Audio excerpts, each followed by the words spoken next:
On your side, this is News 12 at 6 o'clock.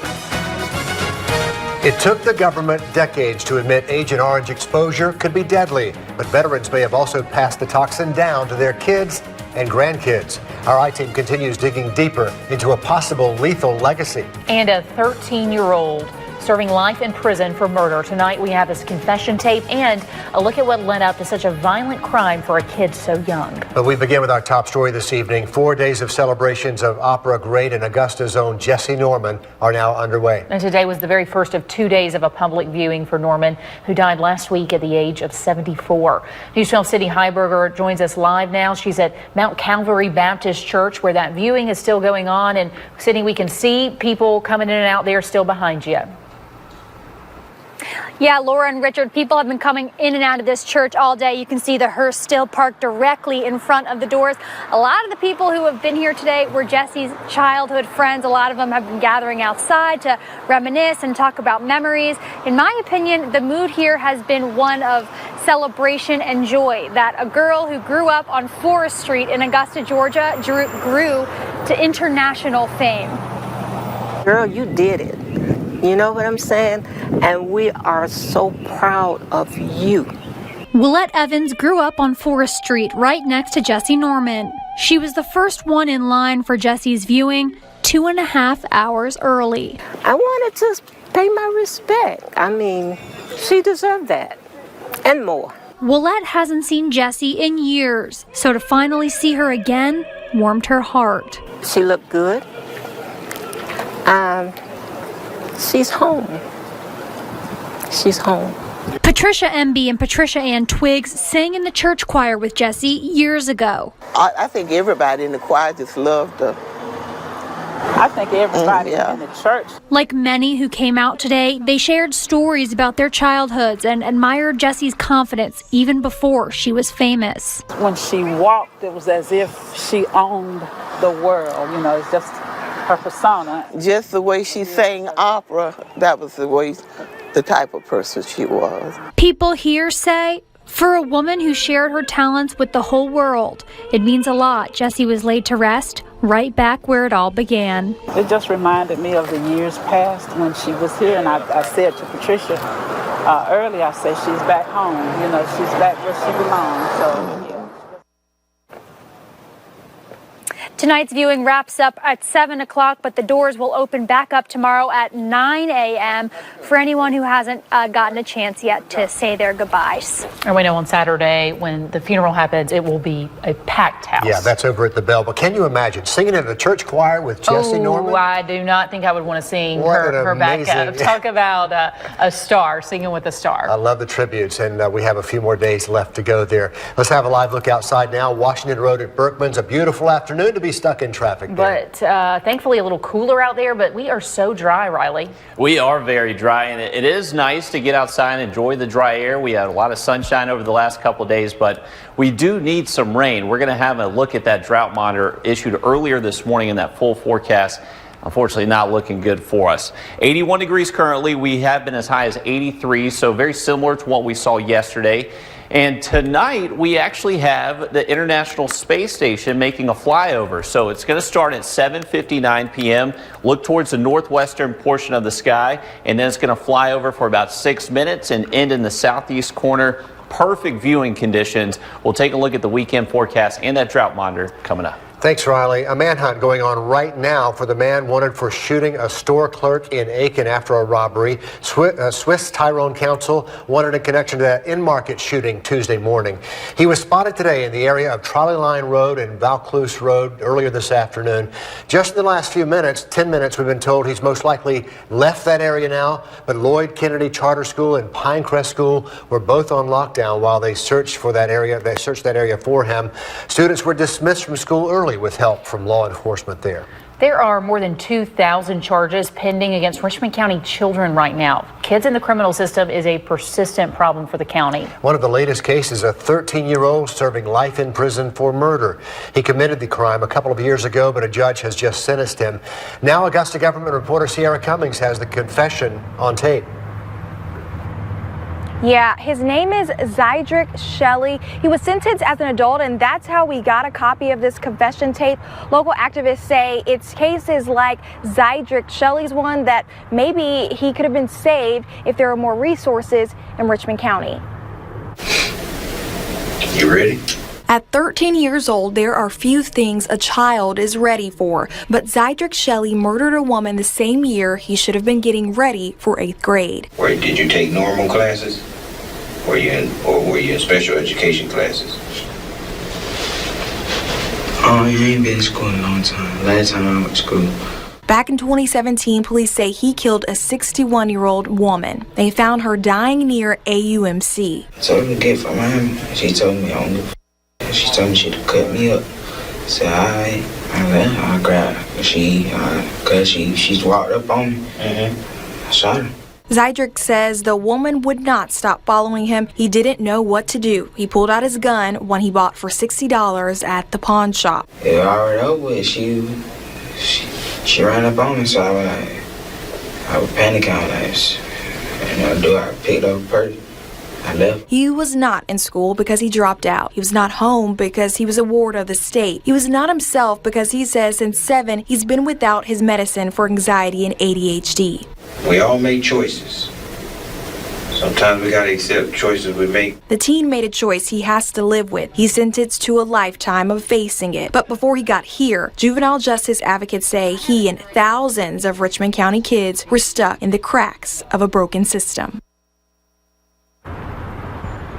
So I'm standing in front of the old jail on Walton Way. It'll be renovated into a justice center. The city is currently waiting on a company to come in that's qualified to knock this down, renovate it, putting tutoring rooms, mentoring rooms, computer rooms. It's stuff for extracurricular activities after school. And so hopefully that'll create more resources for families and kids that are considered at risk, like Zydrick Shelley. So many kids in the juvenile justice system. Ciara, thank you. Also this evening, it took the government decades to admit Agent Orange exposure could be deadly, but some believe veterans have also passed the toxin down to their kids and their grandkids. The VA isn't exactly known for approving claims quickly, so our I-Team continues to dig deeper into a possible lethal legacy. It all started when the government admitted to testing Agent Orange at Fort Gordon. We asked a man exposed to it here, "How's your family?" That's when we learned his daughter and other children of local veterans could also be paying the price. It is a place of reflection, where visitors are supposed to see their own reflection. The Vietnam Wall is almost like a mirror that connects the living to the more than 58,000 who never came home. Most were killed in action. Others were MIA, but presumed dead. But all of the names on the wall are connected to combat. As a command sergeant major, Richard Meade was painfully aware of each and every name from his unit. He was the one that had to write the letters home to the parents that, hey, sorry for your loss. Your son has been killed in Vietnam. That's his son, Richard Meade Jr., born after his dad returned from Vietnam. He had survived the war, or so he and his family thought. Decades later, the government would admit his cancer was service-connected and 100% disabling. It was also associated with exposure to Agent Orange. Which brings us back to the Granite Wall in D.C. You won't find Sergeant Major Richard Meade's name here. If you were a victim of Agent Orange, your name isn't etched in black. There's so many other things they had to worry about over in Vietnam. I think the last thing on their mind would be, oh, is this chemical safe? Right, then again, you kind of want to trust your government. But this video shows just how negligent the government could have been when it came to safety. The Army took this video in 1969 of soldiers spraying Agent Orange along a riverbank in South Vietnam. Notice, none of them are wearing any protective equipment. Nothing, not even gloves. The government was also negligent with information. According to a congressional report, the VA got its first claims asserting conditions related to Agent Orange in 1977. 2 years later, Congress finally enacted several laws to take a closer look at whether exposure to Agent Orange in Vietnam was associated with possible long-term health effects and certain disabilities. But we've uncovered this document from Dow Chemical, the company behind Agent Orange. It is dated February 22nd, 1957, and specifically mentions chloracne, the most common skin sign of dioxin poisoning, or Agent Orange exposure. It references a letter even earlier than that, in 1955, describing the hazards due to the toxicity of 2,4,5-trichlorophenol, or what's used to make dioxin, which makes Agent Orange so lethal. Still, 7 years later, in 1962, President John F. Kennedy gave approval for the U.S. to start spraying. He said it was normal for them to have fields sprayed with Agent Orange while they were, there. Agent Orange was supposedly helping Command Sergeant Major Meade and his men defeat the enemy. Instead, the toxin would serve as ammunition his own body would use against him decades later. That attack came April 11th, 1996. Non-Hodgkin's lymphoma linked to Agent Orange. We moved in to help, and then I get sick. He thought it was just breathing problems, but it turned out to be something far more serious. And they said stage 4. Yes, Hodgkin's lymphoma. He was only 38 years old. Richard Meade Sr. and Richard Meade Jr. So we were both undergoing chemotherapy at the same time. were now fighting a war side by side. Richard also helped his dad battle the VA. He was turned down, I don't know how many times, and he had to resubmit it. Then they review it, then turn down, resubmit it. Well, then we're only going to give you X amount of percentage. Then he had resubmitted again, now we're going to give you this amount of percentage. It's kind of like, hopefully they were waiting for him to die where they didn't have to pay anything. Unlike so many Vietnam veterans, Meade outlived his claim. He died in Augusta, November 29, 2010, with full benefits.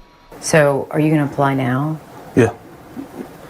Yeah, now that I've talked to you and I see that there is an avenue for me to explore. Right now, the VA recognizes certain birth defects of children of vets exposed to Agent Orange as collateral damage. It took decades for spina bifida to be added. It also took decades for the VA to admit these are connected to the veterans who were exposed. And then there are the Blue Water Navy veterans who were stationed on ships offshore during the Vietnam War. A decision came down just this year they could be included. After years of fighting, their claims will finally be considered in 2020. A lot of them won't live that long. I never went into war. I don't deserve any praise. I haven't, seen my best friend die in combat, so I didn't really feel like I deserved it. But after our report, where 3 different doctors said they believe Mandy McCormick's rare blood disorder is because of her dad's Agent Orange exposure, he reached out to some who have seen combat. I've talked to a couple of veterans, and they're like, well, you were almost a veteran like us because, you were exposed to Agent Orange. So I wouldn't be offended if you did apply for them.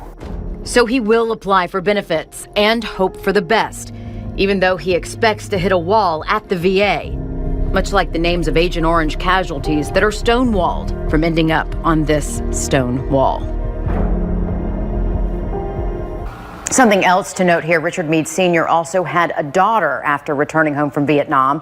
She doesn't appear to have any health problems, but her daughter was born with spina bifida. You'll remember that's one of the VA's recognized birth defects for children of vets exposed to Agent Orange. This could be further proof the toxin can be passed to 3 generations. She is now in the process of applying for benefits too. And that documentation that we just showed is so important, Meredith, in helping these people get their claims and prove their cases of Agent Orange exposure. Absolutely, and who knows how many people this could be affecting. Hopefully we'll hear from more of them as this goes on. Thanks a lot, Meredith. Let's check in now with Riley as we look ahead. Always looking ahead to the weekend, aren't we? Yeah, the weekend's looking good if you have outdoor plans. Not expecting much rain, and we do have some cool mornings ahead. That full forecast is coming up next. And if you're looking for something fun to do this weekend, the Greek Festival is kicking off. If you're in the mood for baklava, you are in the right place. If you smell something delicious cooking in downtown Augusta, it may be coming from the Greek Festival. The festival's 30th year at Holy Trinity Greek Orthodox Church in Augusta. It's back. The 4-day festival includes everything from live entertainment to shopping and, of course, this great food. You can also take a tour of that historic church while you're there. Penny Ballas, who also goes by Yaya, says the reason people come out to the festival year after year, it really is pretty simple. There's no food like the Greek food. That's all I can say. Out here we've got the pastries, all the Greek imaginable, baklava, She's not wrong. And some great meat on the spit out there. The festival runs until 9 o'clock tonight, then from 11 in the morning until 10 o'clock at night on Friday, and then also on Saturday, then 11 to 6 on Sunday. So it's really day after day after day for you to get out here and take advantage. Lots of opportunities, and you should if you've never been. It is a great festival. And the weather looks ideal, Riley. It does. It's looking good. I'm getting hungry up here. Yeah, I know. Me too. Yeah. It's looking good for the Greek Festival this weekend. Only a very small rain chance on Sunday.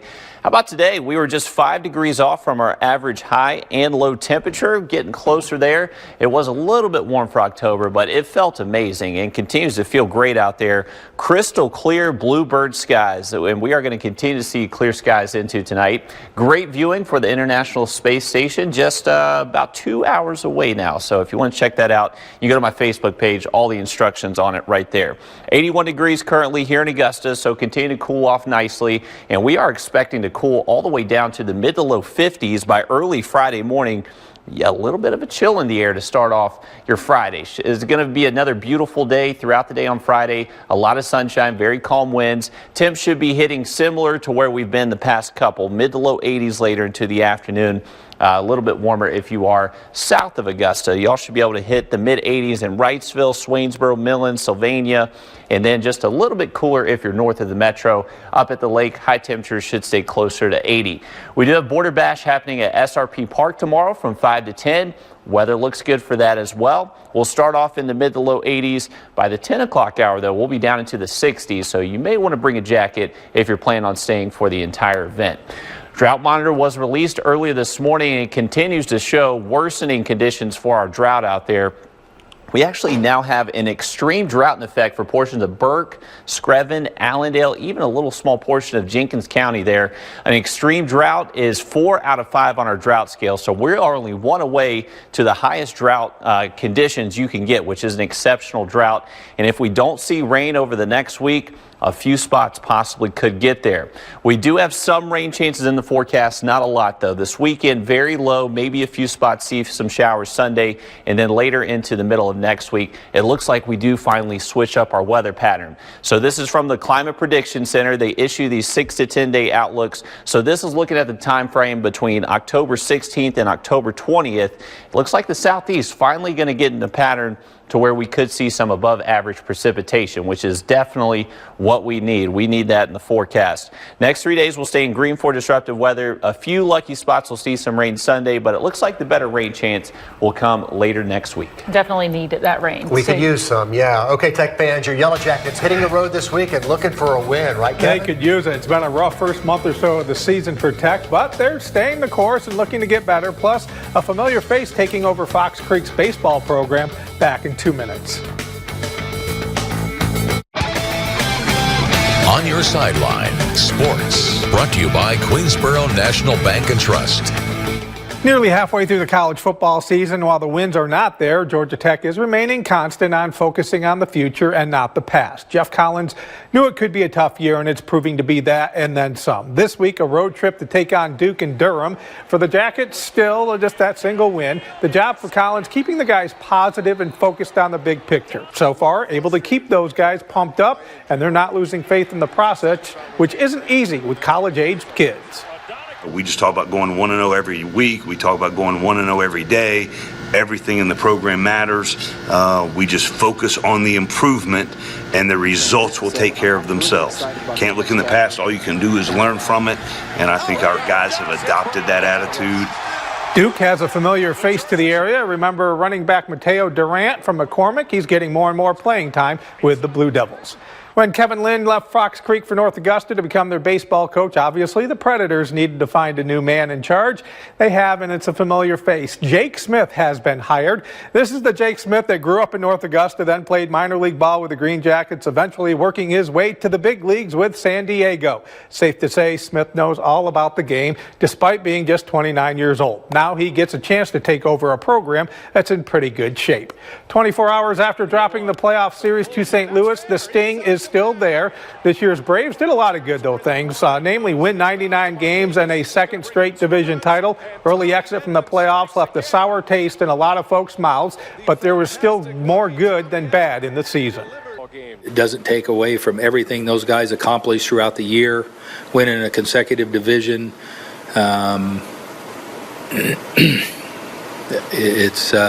But it still hurts. Seeing roster questions, most notably how to re-sign Josh Donaldson. Today, General Manager Alex Anthopoulos saying that it is a priority on their discussion list. Finally, safe to say, misery loves company. Braves fans welcome the Dodgers to the same boat. Despite being heavy favorites, the Nationals, Howie Kendrick hit a 10th inning grand slam. LA is now making golf plans as well. It's not the same, but you win the series, unless you win the series, it's going to end in heartbreak. Friday night football forecast looking good. Actually will feel like some fall Friday night lights. One last look at that 7-day forecast coming up.